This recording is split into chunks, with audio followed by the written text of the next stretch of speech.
عزیزان گرامی، میں ہوں ڈاکٹر عبدالکریم خالد اور حاضر ہوا ہوں تدوین کا سبق دینے کے لیے۔ اس سلسلے میں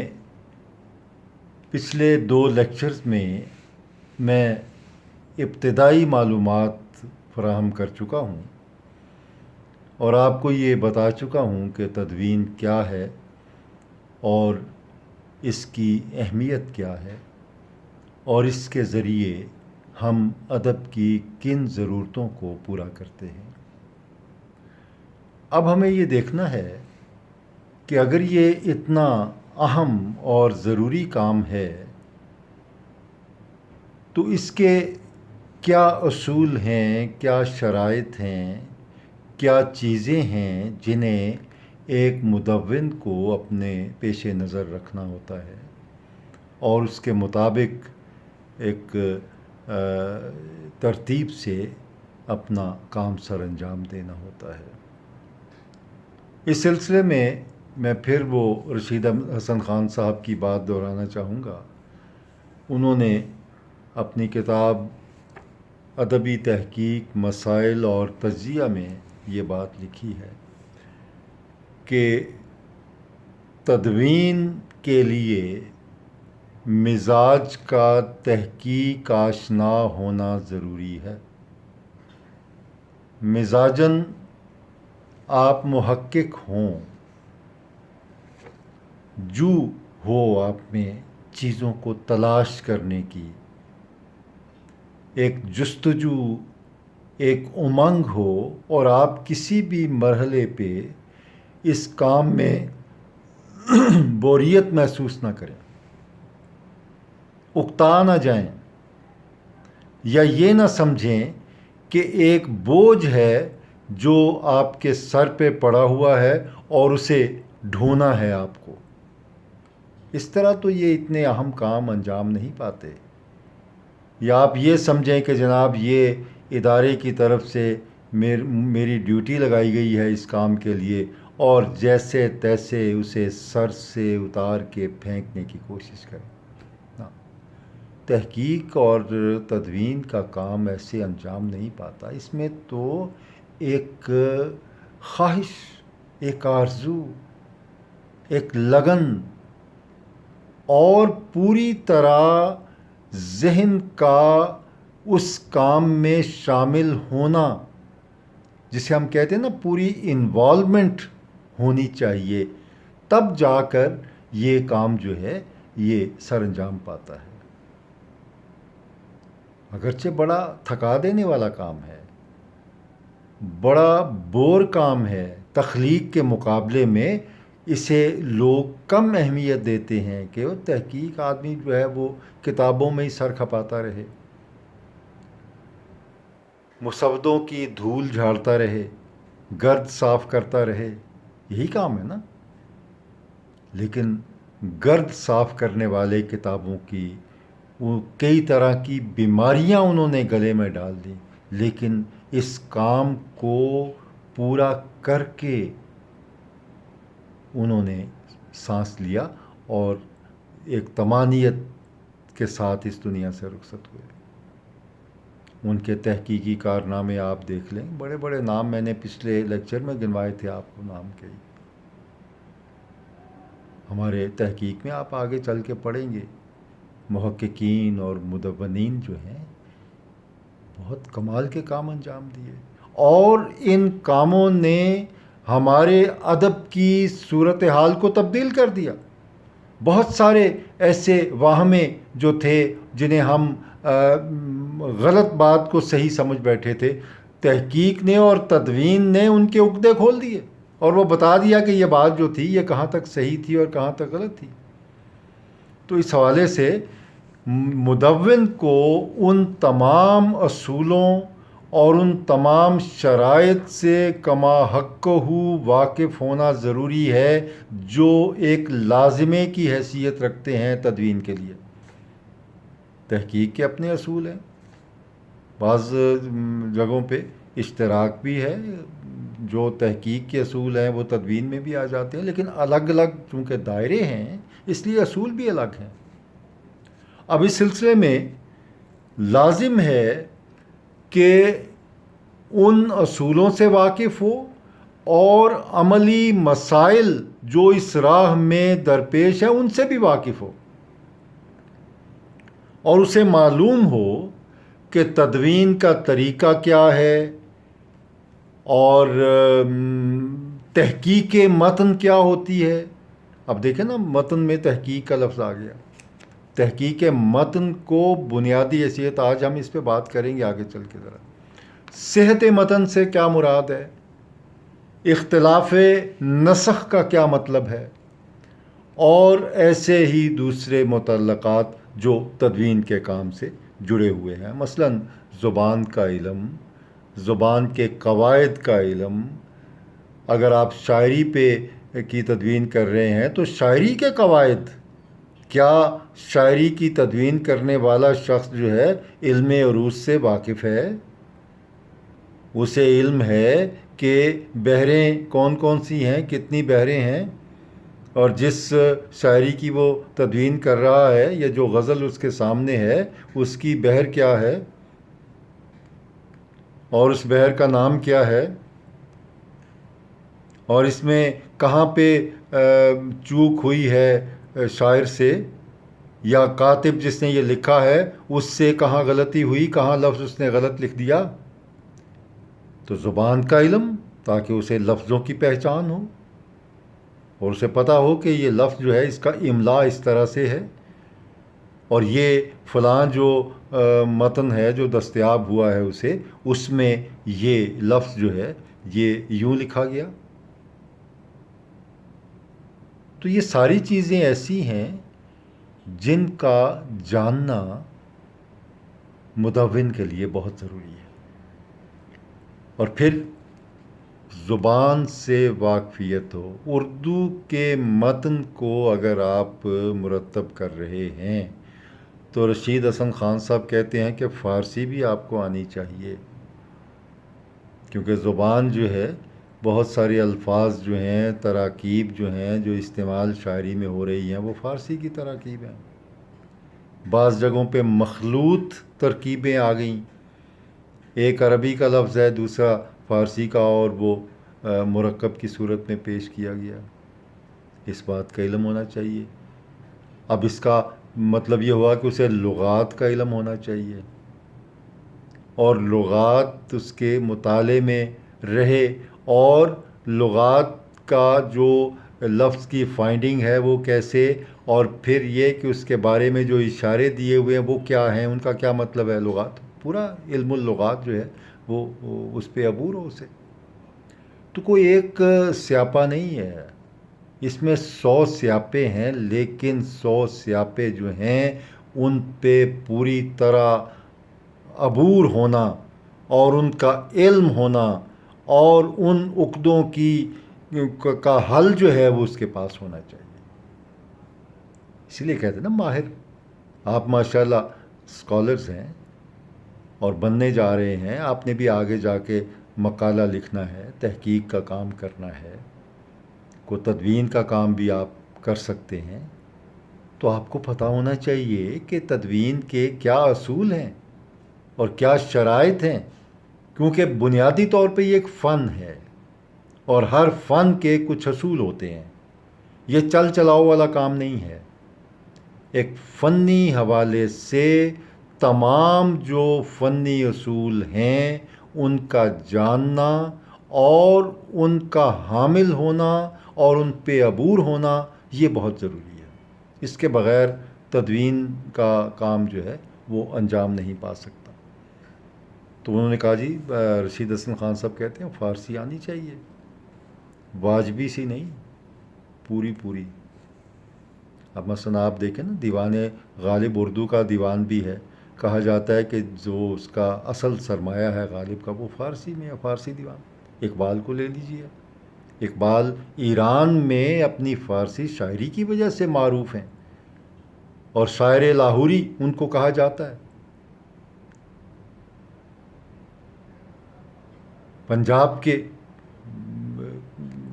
کمال کے شاعر، اور وہاں پہ ان کے مشہور ہونے کا سبب ان کی فارسی زبان ہے۔ اب آپ اقبال کے چاہے اردو کلام ہی کی آپ چاہے تدوین کر رہے ہوں، یا اس کی لغت مرتب کر رہے ہوں، یا فرہنگ اس کی بنا رہے ہوں، تو ان کی فارسی شاعری کا علم جو ہے وہ بھی تو ہونا چاہیے نا آپ کو۔ کئی اقبال کے ایسے اردو کے اشعار ہیں جو فارسی میں بھی وہی مفہوم رکھتے ہیں، تو ان کا حوالہ وہاں سے لے کے جب آپ ان کی اردو شاعری کا ذکر کریں گے تو فارسی کا حوالہ دیں گے۔ تو بھائی فارسی تو آنی چاہیے، اور اگر آپ فارسی جو ہے وہ اس سے نابلد ہیں تو پھر بہت ساری کمی رہ جائے گی آپ کے کام میں۔ کام تو ہو جائے گا، لیکن وہ کام اس پائے کا شاید نہ ہو سکے جس پائے کی توقع آپ سے کی جا رہی ہے، یا ایک مدون سے جس معیار کی اور جس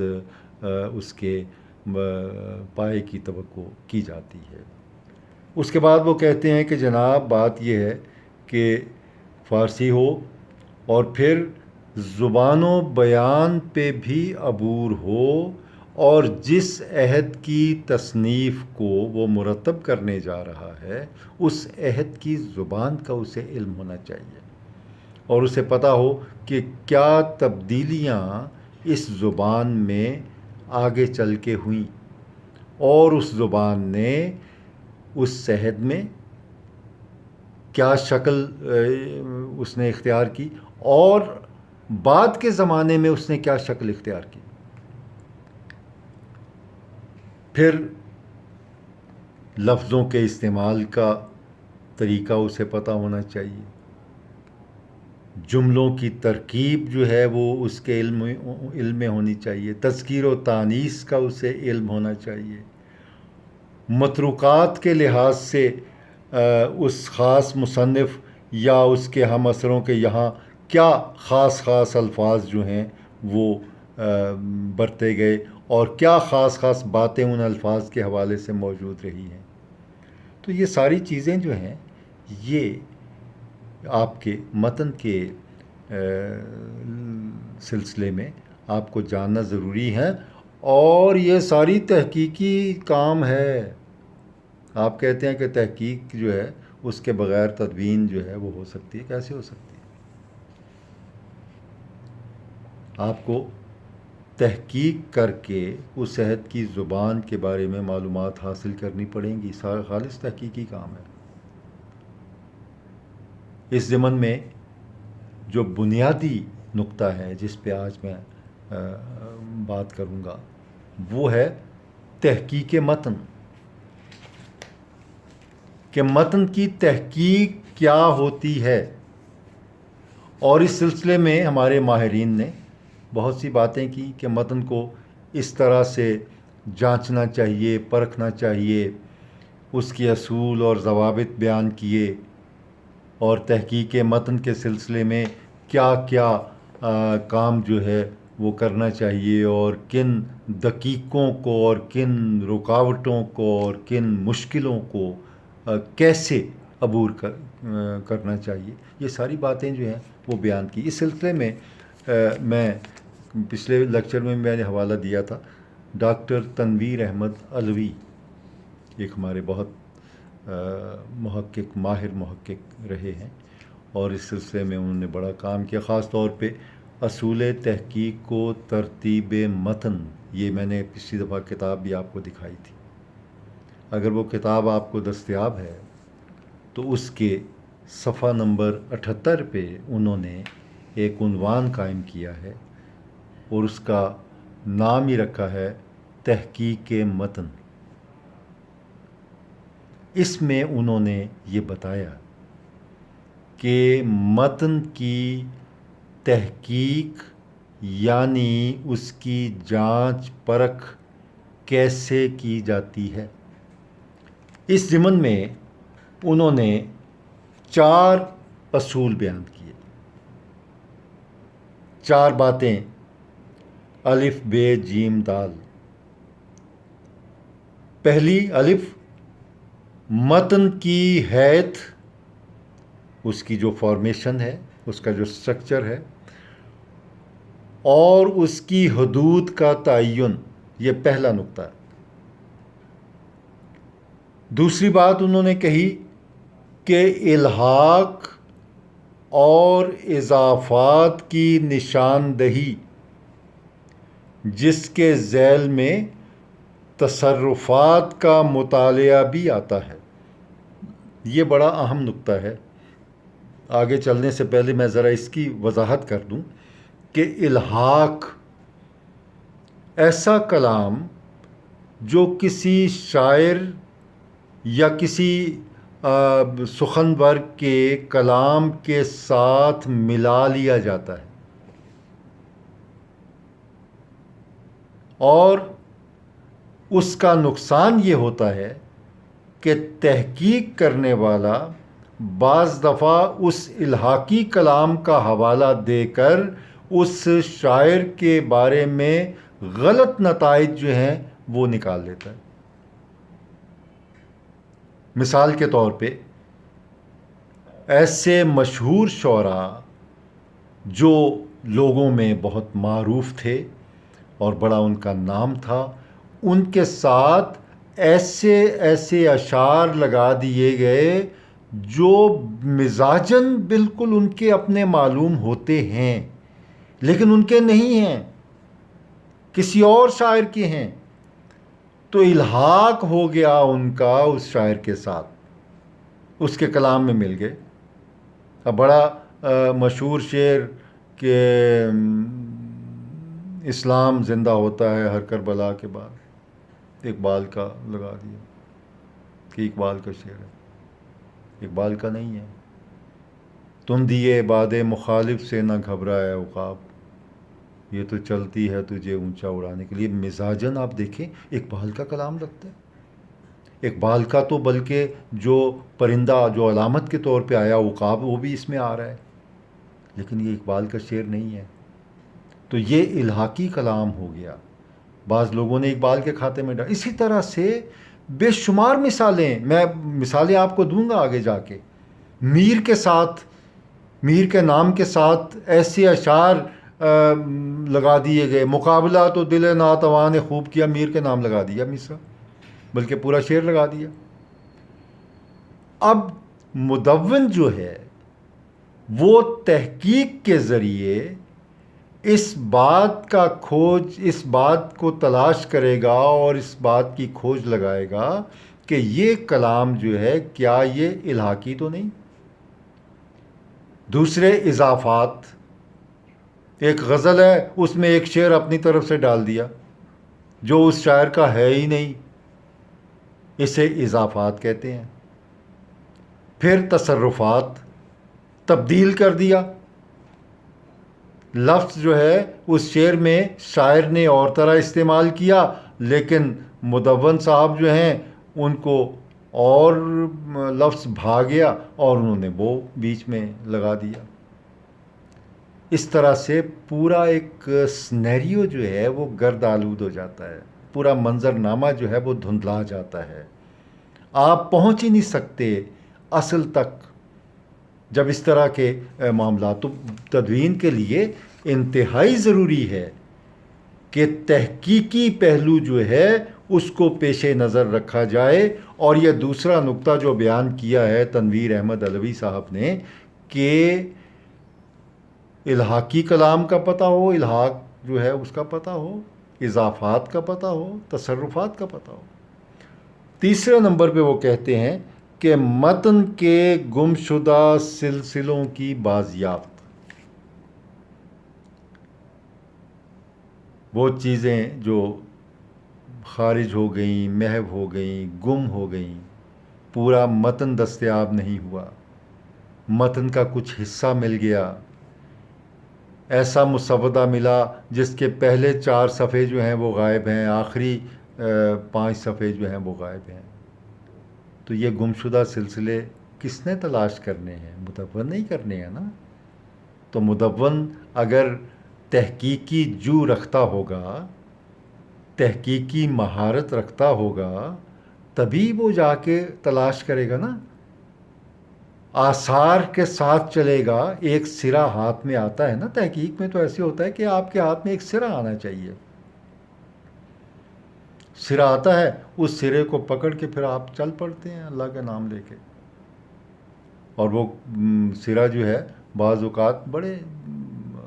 خراب راستوں سے گزرتا ہوا منزل تک پہنچتا ہے، بڑے پاپڑ بیلنے پڑتے ہیں،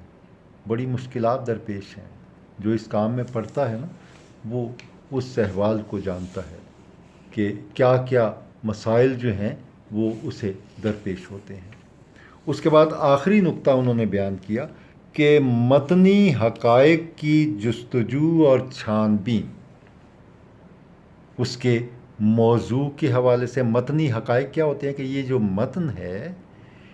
اس کی اصلیت کیا ہے، اس کا موضوع کیا ہے، اس میں کیا بات کہی جا رہی ہے، اور کیا وہی بات کہی جا رہی ہے جو اس عہد کی بات تھی اور سکہ رائج الوقت تھی، یہ بات کسی اور نے بھی کہی، یہ مضمون کسی اور نے بھی بیان کیا، اور یہ جو ایک منظرنامہ ہے یہ کسی اور کے ہاں بھی آ گیا، اور کس طرح لکھنے والے نے اس تحریر کو جو متن کی صورت میں آپ کے سامنے ہے اس میں اپنے عہد کے سیاسی، سماجی، تہذیبی، تمدنی اور دیگر جو حالات ہیں ان سے تطبیق پیدا کی، مطابقت پیدا کی، اپنے عہد کی کس بات کو اس نے ہائی لائٹ کیا، کس بات کو اس نے بیان، کس بات کو اس نے نمایاں کیا، اس کی آپ تحقیق کریں گے، چھان بین کریں گے۔ وہ نیاریوں والا کام ہے، وہ نیاری جو ریت میں سے سونا نکالتے ہیں نا، یا ان کے جو سونار ہوتے ہیں نا، یہ جو اپنے جہاں کام کرتے ہیں وہ راکھ جو ہے وہ بھی یہ خاصی قیمتی ان کے لیے ہوتی ہے، وہ بیچ دیتے ہیں، نیاریے لے جاتے ہیں، ان کو ڈال کے کسی چھلنی میں، باریک سی چھلنی میں، تو وہ دھوتے جاتے ہیں پانی میں، بار بار کئی پانی جو ہیں ان میں ڈالتے ہیں اور اس میں سے سونے کے ذرے نکالتے ہیں۔ یہ ہے چھان بین۔ آپ نے اصل حقائق نکالنے ہیں ریت میں سے، جس طرح سونے کے ذرات نکالے جاتے ہیں نا، نیاریہ نکالتا ہے، اسی طرح محقق جو ہے وہ بھی، اور مدون جو ہے وہ بھی نیاریہ ہوتا ہے۔ حقائق کی جستجو، حقائق کی تلاش۔